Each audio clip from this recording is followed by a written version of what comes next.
पशुपतिनाथ मंदिर और पशुपतिनाथ लोक को लेकर बड़े बड़े सपने हमने सजाए थे।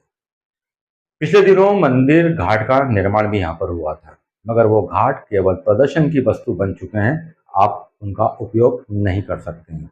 उपयोग क्यों नहीं कर सकते हैं, आइए देखते हैं इस विश्लेषण में। भगवान पशुपतिनाथ जी का यह मंदिर आप मेरे पीछे देख पा रहे होंगे और बीच में बहती हुई ये शिवना। गर्मी के इस मौसम में भी पानी इस वक्त भरा हुआ है और खड़े हैं हम नए घाटों के ऊपर। बड़ी जोर शोर के साथ में घाटों का निर्माण करवाया गया था और कहा गया था कि इससे भक्तों को पानी का स्पर्श करने में, आचमन करने में, नहाने में काफ़ी आसानी होगी। मगर इसमें कुछ तकनीकी खामियां देखने में आ रही हैं। एक तो अमूमन घाट जो होते हैं वो मंदिर के समीप होते हैं, मंदिर के दूसरी तरफ बहुत कम होते हैं। जब ज़्यादा भीड़ होती है तब वैसे घाट काम में आते हैं।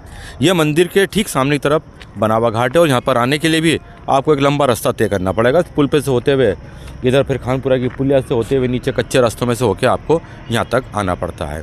तो लिहाजा ये कहा नहीं आ सकता है कि ये घाट बना है ये बिल्कुल श्रद्धालुओं के फ़ायदे का है। और घाट हमेशा ऐसे होते हैं जो सीधे नदी के तल को स्पर्श करते हैं। और ये घाट आप देखेंगे तो नदी के तल से कितना ऊपर है आप खुद देख सकते हैं। यदि श्रद्धालुओं को नदी तक जाना है तो या तो फिर उन्हें कूद कर जाना पड़ेगा या फिर सीढ़ी लगाकर नदी तक जाना पड़ेगा। ये कौन से घाट का रूप कह सकते हैं ये समझ में नहीं आ रहा। पता नहीं कौन से इंजीनियर ने इसका नक्शा पास करके इसको बनाया है। आप देख सकते हैं घाटों की ऊंचाई नदी के तल से कितनी ऊंची है। सिर्फ यहाँ पर जब बाढ़ आती है उस समय आप इस घाट का उपयोग कर सकते हैं, नदी के जल को स्पर्श कर सकते हैं और फिर कहा जा सकता है कि ये घाट है। ये घाट तो हमें कहीं से कहीं तक नज़र नहीं आ रहा है, क्योंकि जिस ढंग से और जिस मंशा को लेकर इस घाट को बनाया गया है वो तो कहीं दूर दूर तक होता नज़र नहीं आ रहा है। अब इसी के आगे हम दूसरे घाट की बात करते हैं। आप देख रहे होंगे ये पहला घाट है, बीच में फिर स्पेस दे दिया है, यहाँ पर झाड़ियाँ उग रही है, नीचे गंदगी है और सामने दूसरा घाट। वो इस घाट के मुकाबले कुछ नीचे है मगर फिर भी नदी से काफ़ी दूर है।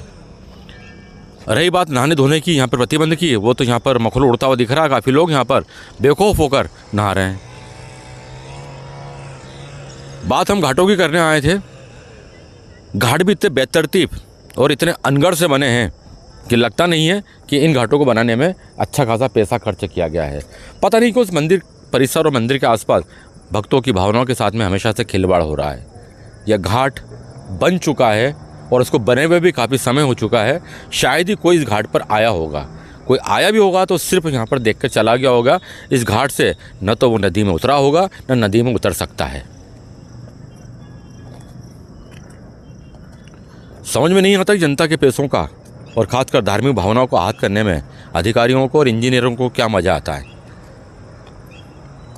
कहीं से कहीं तक आप इसको घाट का स्वरूप नहीं कह सकते हैं। सिर्फ एक पंक्तियां हैं, सीढ़ियां हैं जहां पर बैठकर आप नदी में या नदी के पार होने वाले आयोजनों को देख सकते हैं। जैसा कि हम फिल्मों में या कहीं स्टेज पर जो कतारें बनी होती हैं, कुछ इस तरीक़ा से इसको बना दिया है कि सिर्फ आप यहाँ पर बैठकर इस नदी को निहार लें, जिसमें फ़िलहाल अभी पानी है। आने वाले वक्त में पानी यहाँ पर कम होता जाएगा। गंदगी इस ओर भी है, छोटी पुलिया के उस ओर तो चूँकि श्रमदान चल रहा है इस कारण वहाँ पे कुछ गंदगी हमें कम नज़र आती है। मगर यहाँ पर आप देखें तो गंदगी का ढेर लगा हुआ है। गंदा पानी यहाँ पर एकत्र है और गंदगी से यह किनारा पटा पड़ा है। सामने भगवान पशुपतिनाथ मंदिर का वह भव्य शिखर जिसकी ख्याति दूर दूर तक है। लोग यहाँ पर आते हैं मगर उनको पता नहीं कि मंदिर नहीं, ये आस्था का केंद्र तो है, साथ ही साथ एक प्रयोगशाला भी है। यहाँ पर आने वाला हर अधिकारी एक नया प्रयोग करता है। उनमें से एक प्रयोग यह घाट भी है।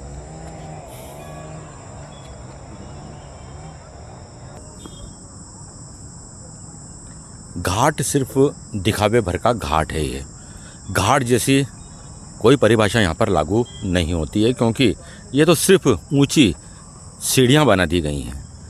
थोड़ा सा हम घाट का स्वरूप बोले तो पीछे जो घाट बना हुआ वो थोड़ा ठीक है मगर पूरी तरह से ठीक नहीं है। पता नहीं क्यों घाट बनाने के लिए हमारे प्रदेश के अंदर ही ऐसे धार्मिक स्थल हैं जहाँ पर कई घाट बने हुए हैं और लगता है कि वो घाट है। उज्जैन का ही उदाहरण ले लीजिए या फिर ओंकारेश्वर के घाटों का उदाहरण ले लीजिए। लगता है कि वहाँ पर घाट बने हुए हैं जहाँ पर लाखों करोड़ों श्रद्धालु आते हैं और उन घाटों से लाभ उठाते हैं। तो लगता है कि हाँ वो घाट है। यह घाट नहीं, घाटें ऐसी बना दी हैं और बीच में झाड़ियाँ छोड़कर एक घाट फिर आगे बना दिया है।